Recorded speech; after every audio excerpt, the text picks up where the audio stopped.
శ్రీకాకుళం జిల్లా కాశీబుగ్గ మండలం బొడ్డపాడు గ్రామంలో జిల్లా పరిషత్ ఉన్నత పాఠశాల క్రీడా మైదానంలో ఘనంగా నిర్వహించిన డివిజన్ స్థాయి అండర్ బాలబాలికల కబడ్డీ, చెస్ క్రీడలు నిర్వహించడం జరిగింది. ఇందులో వివిధ విభాగాల్లో గెలిచిన వారికి జిల్లా విభాగంగా గుర్తింపిచ్చి పై ఆటలకు పంపించడం జరుగుతుంది.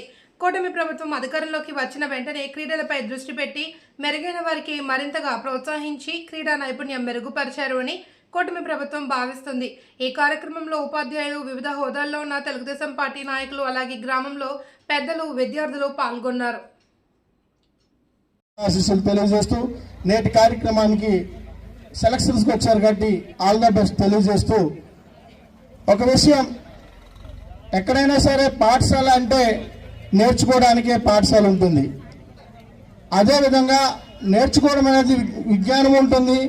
అలాగే భౌతికంగా కూడా డెవలప్మెంట్ అవ్వడానికి ఫిజికల్గా స్పోర్ట్స్ అనేది మనిషికి అవసరం.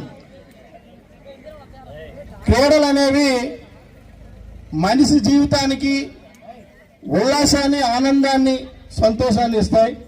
ఇవి ప్రతి మనిషికి అవసరం. ఒక ఉపశమనం అన్నమాట. ఎంత ఒత్తిడికి గురైనా సరే ఒక ఆటలో పాల్గొంటే ఉన్నటువంటి ఒత్తిడినంతా కూడా అధిగమించి వేరే దీనిలోకి నెట్టవేయడానికి ఉపయోగపడతాయి క్రీడలు.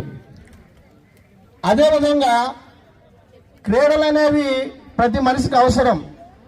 ఒక రకంగా చూడండి, స్పోర్ట్స్ పర్సన్కి ఇప్పుడు మాజీ సర్పంచ్ గారు చెప్పినటువంటి సెల్ పట్టుకునే వాడికి తేడా గమనించండి.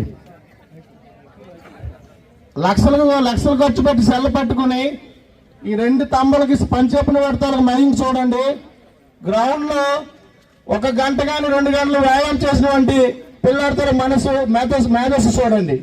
వాడు ఎప్పుడు ఇన్యాక్టివ్గా ఉంటాడు, ఈయన ఎప్పుడు యాక్టివ్గా ఉంటాడు.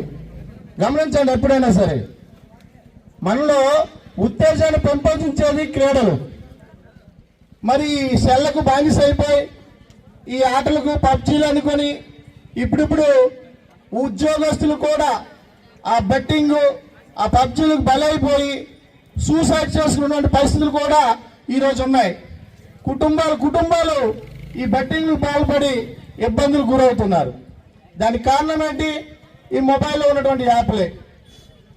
అదే కానీ మొబైల్ విడిచిపెడితే న్యాచురల్గా గ్రౌండ్లోకి వస్తే అవి ఉండవు.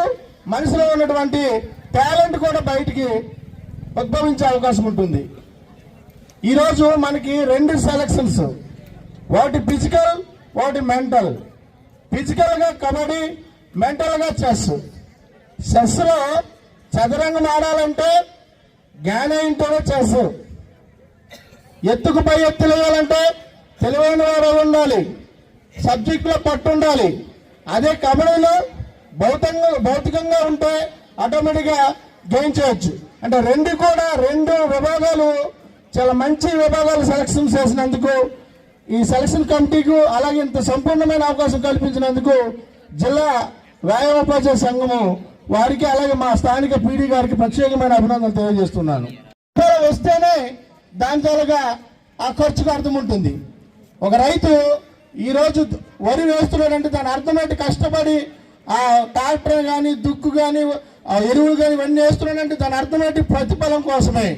కొంత శ్రమిస్తే కొంత ప్రతిఫలం వస్తుందనే ఆశతో ఆశాజనకంగా బతుకుతాడు రైతు. ఆ విధంగా పిల్లల్లో కూడా ఒక కార్యక్రమం నిర్వహిస్తున్నామంటే ఆ కార్యక్రమం తగ్గట్టు ప్రతిఫలం అనేది వెలువడాలనేది నా ఆలోచన. ఏదేమైనా పోటీలు అనేవి గెలుపాటములు సహజం. విజేతలు ఉంటారు, ఓటమి పొందిన వారు ఉంటారు. ఓటమి పొందామని నిరాశ, నిస్పృహ చెందకండి. దాన్ని ఆత్మస్థైర్యం చేసుకొని, ఆత్మవిశ్వాసం నింపుకొని రేపు మరింత విశ్వ ప్రయత్నం చేసి మీ విజయం పొందడానికి అహర్నిశలు కృషి చేసి విజయం వైపు పయనిస్తారని కోరుకుంటూ, అలాగే మా బొడ్డపాడు జిల్లా పరిషత్ ఉన్నత పాఠశాలలో మా పూర్వీకులు సంపాదించినటువంటి ఇది వనరు. మరి ఇక్కడ మా మాజీ సర్పంచ్ త్రిలోచనరావు గారు ఉన్నారు. వాళ్ళ నాన్నగారి నుండి కానీ మా పూర్వీకులు ఆనాడు ప్రాణ త్యాగాలు సైతం తెచ్చిపెట్టినటువంటి ఈ వనరులు ఈరోజు మాకు ఒక మంచి ఇలాంటి ఏర్పాటు చేయడానికి ఆస్కారమైనవి. ఏ గ్రామానికైనా అన్ని స్కూల్లో ఉన్నాయి. ఈ ప్రాంతాల్లో అన్ని స్కూల్లో ఉన్నాయి, కానీ బొట్టపడ హై స్కూల్ అంటే ఇలాంటి మైదానం ఉంది కాబట్టి, ఇలాంటి క్రీడా మైదానం ఉంది కాబట్టి ఏ సెలక్షన్కి అయినా మా టీచర్లు వెనకాడరు.